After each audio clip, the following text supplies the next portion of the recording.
Hello, everyone. Welcome to the Concern Podcast, where we unpack political, social, economic, and cultural stories shaping our world. I am Emmanuel Taban. Now, a very interesting story. Teachers in Rumbek National Secondary School were striking because their incentives were not paid for 3 months. Now, in Rumbek National Secondary School, because community members or parents contributes incentives to be paid for the teachers, and that these incentives contributed by the teachers, by the parents, were mismanaged by the school administration, and that these teachers did not receive their incentives for 3 months. And for that reason, the teachers have refused to mark examination for senior 1, senior 2, and senior 3 for the end of term. And for that reason, report cards were not even issued to these students, so they could determine if they can go to the next class or not. Now, that's a very interesting. One of the biggest issues that our country is facing today is the issue of public servants, delayed payments. And that we have seen stories of how medical doctors, teachers, and other civil servants have to stay for more than 3 months sometimes before they get paid. And this raises a very, very heavy questions. How does the government expect these individuals to sustain their families, to send their kids to school, to pay for their medication, to give food on the table for their families, when their salaries are not paid? And that even when sometimes parents come up with an initiative of contributing so it can help these teachers, sometimes the administration mismanage this fund. That clearly tells us the level of mismanagement that we have, not only in our local settings, but even on the national settings. Now, I've always argued that for us to revamp our country, for us to have a changed South Sudan, we have to start it from some of the important institutions, like the education sector. Education sector in every country plays a very vital role in eradication of poverty, in making sure that the country gets into a progressive stage of development. Education plays a very important role, because it is through education that people's mind get to be changed. And when people's mind gets changed, they look at things differently. When people's mind get changed, in that process, they're getting exposed.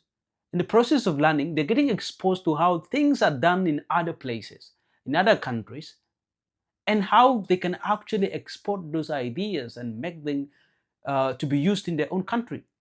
That is the power of education. So we cannot cry for a change in South Sudan when we have a failed education system. And for us to have a very good education system, we need to have very good teachers. Teachers who are qualified, teachers who are professionals, teachers who have the interest of teaching, teachers who don't only come to the teaching profession because they don't have any other job that they can do, they only come to the teaching professions for survival. That is not the kind of teachers that we want. We want teachers who have the interest of teaching and of transforming life with the intention of having a broader change in our society as a South Sudan. These are the kind of teachers that we want. But one thing we should also agree with it is that there is no shortage of these teachers in the country. We do have all these teachers in existence, people who are well trained in all states, in all parts of the country. We do have this. But how do we attract these qualified teachers to come into the teaching profession? Teachers who have the interests of the people at heart. How do we attract these people so they can come and teach our children, so our children can have like the better knowledge that is required for changing the country? How do we attract these teachers? And that is where the incentives comes in. That is where the appreciation comes in. That is where the salary part comes in, right? Because there's no way you'll expect a professional to come and teach when there is no salary paid. So this clearly tells us that everything again rests back on the government. If we want to have teachers who have the interest of teaching our kids, of whom they will change these kids and these kids start thinking a different way of transforming the country, then we have to pay these teachers very well. Sometimes even most of them don't need to be paid very well, but they just need to be paid regularly. How do you expect a teacher to stay for 3 months without getting paid, and you expect them to go back to their homes and still provide for their family? That does not make any sense. It doesn't. And the most important thing that any government must know is that sometimes the most dangerous group of people any country will ever have are not even the men today that we are seeing in South Sudan fighting in the bushes. No, the SPLA-IO forces who are threatening the government every day, giving the government sleepless night. The most dangerous people in any country, and this has been proven by history, that the most dangerous people in a country are the middle class. And the middle class here, I mean people like the teachers, people like the doctors, people like the engineers, people who are well exposed. They have the knowledge. They know how things are done in other places. And also they know that these things are not being done in their home country. This is the dangerous person any government will ever want to have in existence. And that any wise government will make sure that if this group of people exist in a country, they are taken care of very well. They should be well taken care of. Because if their patience run out, they will definitely give an end to a regime. We have seen lots of revolutions in the past that have been started by the middle class, the teachers, the doctors, the engineers. Most of the revolutions were started by these people. And therefore, every government in any country that is wise should have known that the people that need to be taken care of in a country, that needs to be protected very well, are these people. Because they are knowledgeable, they're exposed, they're intelligent, they know how things are done in other places. And when you keep provoking them by not paying them salary, by not giving them their incentives, then you are trying to arouse the anger in them, the dissatisfaction in them. You're trying to wake it up. And history has taught us that when these people speak up, when they stand up, things will never be the same again. For any country, it has never been the same. For so many countries that have ignored the middle class. And therefore, the government of South Sudan, and I'm very happy that the recent proposed budget, much of it has gone into salaries,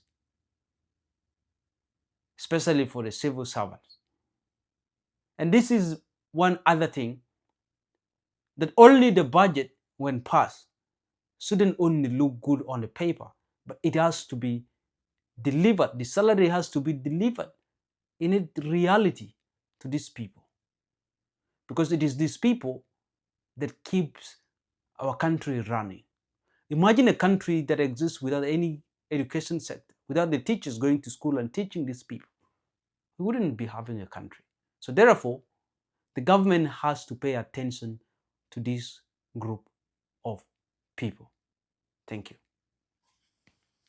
Before we close today's episode, here's a quick message from our sponsor, Wani.co. If you've been planning to build a website, but the cost has been holding you back, Wani.co makes it affordable and stress-free this time around. Whether you are an individual, a non-profit organization, or a business, Wani.co designs professional websites starting from as cheap as $250 Individuals can actually launch with a starter website of up to 7 pages and a free email, or choose an advanced option with unlimited pages, a professional portfolio, and branding support.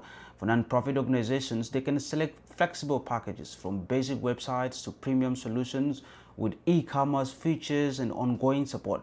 And for business companies, OneIt.co delivers company-ready website with hosting, staff training, and multilingual options and online stores. And the best part of it is actually that you can build your dream website within your budget. OneIt.co is an affordable, accessible, and professional partner. And to get started, you can actually visit OneIt.co or email them at info@oneit.co, or you can get in touch with them through their WhatsApp number at +1 226 504 3322. OneIt.co, proudly affiliated with Jobs to Apply. And if you're wondering of what I'm talking about, here are some samples of website created by OneIt.co. You can see them right here.